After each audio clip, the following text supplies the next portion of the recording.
Hello everyone and welcome back to the channel for episode 10 of this Journeyman series. In the last episode, league form had picked up as the new signings arrived. I was hoping we could take this form into the last 12 games and secure our status in the Premier Division. Remember, if you haven't subscribed to the channel, please do that for me. Hit the like button. Now let's get straight in to the action. Our next fixture after that defeat to Cape Town in the Cup was Sekhukhune away from home, where Sekhukhune took the lead in just the 3rd minute.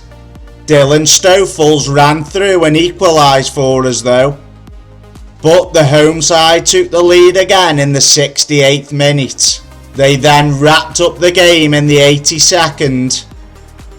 And it was a disappointing 3-1 defeat, but we must pick ourselves up for the next game. The result saw us sitting bottom of the league and we had to get something in our next home game against Maritzburg United. And Machiavelli headed in the first before Stoffels got the second to wrap up the game. The result saw us move off the bottom of the table, and I had more good news as I had passed my National A coaching licence. We were once again at home in our next game as we faced Chipper United FC, where we went behind in just the 5th minute.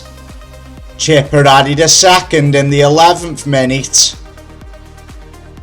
But second half we came out and pulled one back through Radaby.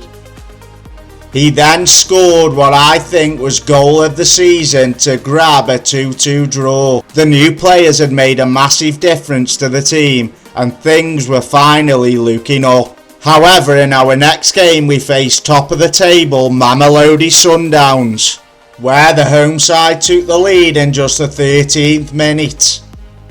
They then added a second on the 40th, then scored from the spot in the 55th.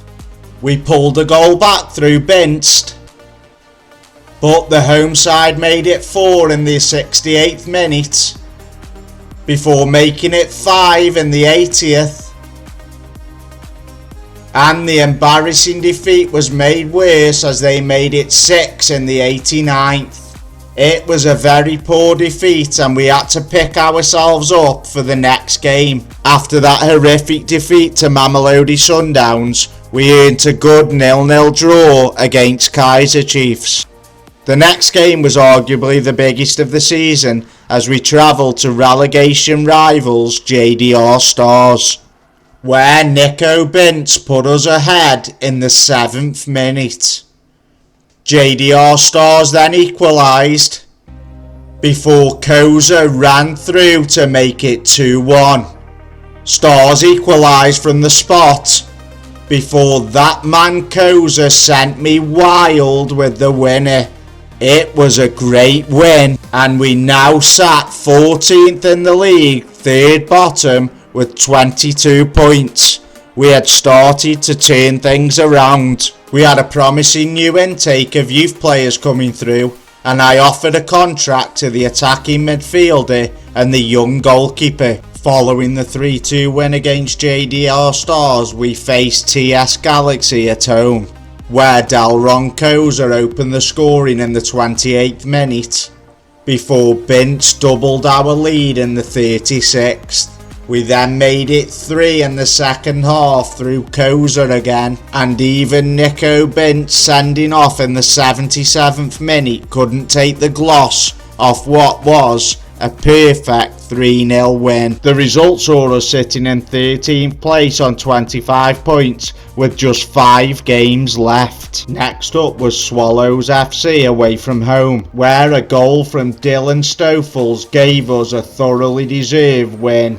In our next game we faced 5th in the league Stellenbosch Football Club at home, where substitute Bernard Friday grabbed the only goal of the game to seal a 1-0 win. We had now made it 4 wins on the bounce and had gone 5 unbeaten in the league. Since the new players arrived in January, we had lost just 3 out of 12 league games. It was a vast improvement and I couldn't help but think that if I was a manager from the start of the year, we could be challenging nearer the top. We had signed 22-year-old Ivory Coast striker Mohamed Salah, who would join at the start of next season. But we had some bad news as Fm23 had been ruled out for the rest of the season. He would be deeply missed in the heart of the defence. Our next match was against third place Royal AM away from home. And with Fm23 playing through the pain with injections, we managed a 0-0 draw. And this was good enough to secure our survival. I had done the job I was brought in to do, and the January signings I had made had done the job for the club and for me. I was over the moon. Our next game was away to Marumo Gallants, where we looked to make it 7 games unbeaten. And we started off well with Machiavelli heading in the opener, before Dylan Stoffels made it 2. Marumo Gallants pulled a goal back, but Boule Adams had the last say and we won the game 3-1. The result saw us climb to 11th place in the table. I had scooped the Manager of the Month award for May ahead of our final league game at home to Supersport United, where Dalron Koza opened the scoring. He then made it 2.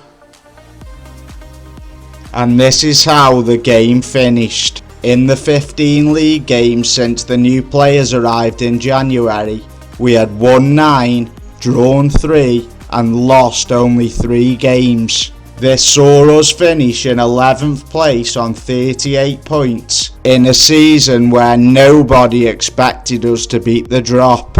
I was excited for the next season where, with a few more additions, I feel we can be battling at the right end of the table. So everybody, that is the end of the episode. Thank you again for watching. Join me next time, where we'll see the start of the season, see what players I've got in. I hope you're enjoying this Journeyman series as much as I am. Please subscribe to the channel if you're watching and you haven't already. Hit that like button for me. That's all from me now. Goodbye. Thank you.